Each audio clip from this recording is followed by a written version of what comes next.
Olá pessoal, bem-vindos a mais um vídeo do UPET. A disciplina de hoje é termodinâmica e o conteúdo é do capítulo 3, avaliando propriedades. O exercício que eu escolhi foi o problema 3.28 da quinta edição do Munson.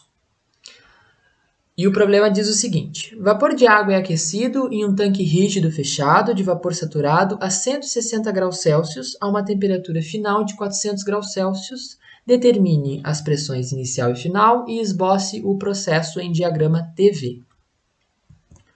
Aqui eu fiz um resumo, do que é o processo. Ele parte de uma temperatura inicial até uma temperatura final. A gente sabe que o estado 1 ele é de vapor saturado. A gente sabe que provavelmente o vapor, o estado 2 vai ser em vapor superaquecido. E o volume a gente sabe que ele é constante porque se trata de um tanque rígido fechado. Se o tanque é rígido, ele não vai ter nenhuma deformação, então o volume interno dele é constante.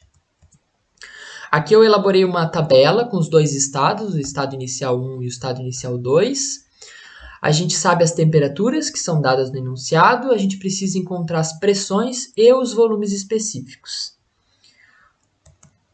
A gente começa na tabela A2 do Shapiro, de H2O, com entrada em temperatura. A gente vai até a linha de 160 graus Celsius e na linha de 60 graus Celsius a gente pode observar que aqui tem todas as propriedades termodinâmicas para um líquido vapor saturado, ou seja, vai ter tanto para o líquido saturado quanto para o vapor saturado, também podendo ser obtido através dessa tabela todos os valores de título entre o líquido e o vapor saturado.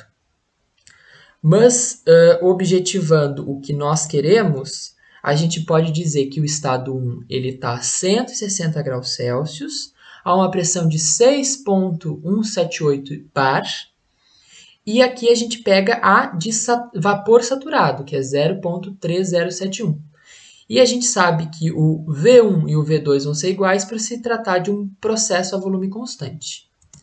Aqui eu atualizei nossa tabela, colocando os valores que a gente obteve na outra, na tabela do Shapiro. E aí a gente tem faltando o valor de pressão no estado 2. E aí a gente consegue analisar o estado 2. A gente sabe que a temperatura é 400 graus Celsius e o valor específico é 0,3071, porque ele é igual ao estado 1, por novamente se tratar de um processo a volume constante. Então, dessa forma, a gente busca esses valores, por ter se elevado a temperatura e ter se mantido o volume, provavelmente vai se elevar a pressão, Então, a gente vai buscar esses valores nas tabelas de vapor superaquecido. Começando no 5 bar, que apesar de não ser, a gente vai começar analisando, só para a gente ver, A gente vê que em 400 graus de temperatura, a gente tem um volume específico de 0,6173, que é superior ao valor de volume específico que a gente quer, que é 0,3 aproximadamente. Quando a gente eleva a temperatura a pressão a 7 bar, a gente chega a um volume específico de 0,4397, que ainda é superior ao valor de volume específico que a gente quer, mas já reduziu, Então a gente está se aproximando desse valor. Quando a gente eleva a pressão mais um pouco para a tabela de 10 bar, a uma temperatura de 400 graus Celsius, a gente tem um volume específico de 0,3066, que é um pouco inferior ao volume que a gente quer. Então a gente já encontrou entre quais valores de pressão o nosso valor tá, o nosso estado tá. Então aí eu fiz uma tabela resumo para a gente poder observar. A uma pressão de 7 bar, o volume específico da solução é 0,4397. Quando a pressão é 10 bar, esse volume específico cai para 0,3066.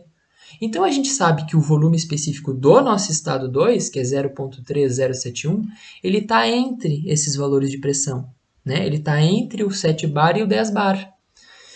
Claro, se vocês observarem, ele está muito mais próximo do 10 bar, porque esse valor ele é muito mais próximo desse valor de volume específico do que desse.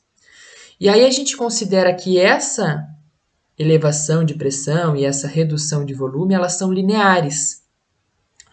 Considerando ela lineares, a gente pode fazer uma interpolação, que é calcular a relação da variação de pressão igualada à variação de volume, que é essa equação que eu montei aqui embaixo. Ó. Se vocês analisarem, em cima a gente tem a variação de pressão e volume do nosso estado 2, né? Tanto P2 e V2, em relação aos valores inferiores, né? 7 e 0,4397.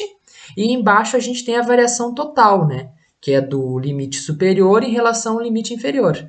E assim a gente monta a nossa interpolação e aí resolvendo os nossos cálculos, claro, substituindo esse V2, a gente chega que a pressão P2, no estado 2, ela é de 9,989 bar.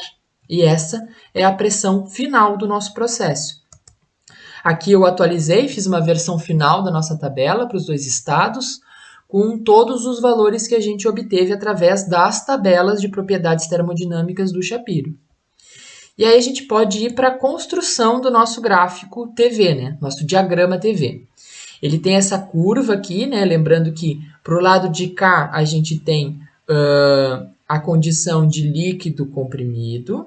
Aqui dentro a gente tem as possibilidades ali de título, né? De líquido mais vapor saturado, né? Com as porcentagens para um e outro. E para esse lado aqui nós temos a parte de vapor superaquecido.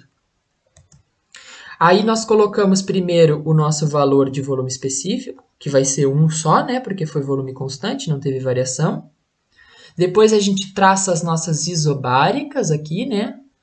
A de 6,178 e a de 9,989. Depois a gente traça as nossas linhas de temperatura, que são de 160 e 400.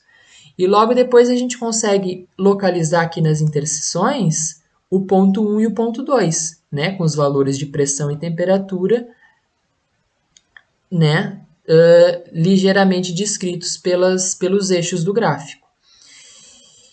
E a gente também deve traçar a seta que indica o caminho, né? Nós estamos indo do estado 1 para o estado 2, né? Então a gente representa com uma setinha indicando qual é o sentido do processo. E aqui a gente finaliza o nosso gráfico TV, né? Nada mais do que isso. Muito obrigado, pessoal.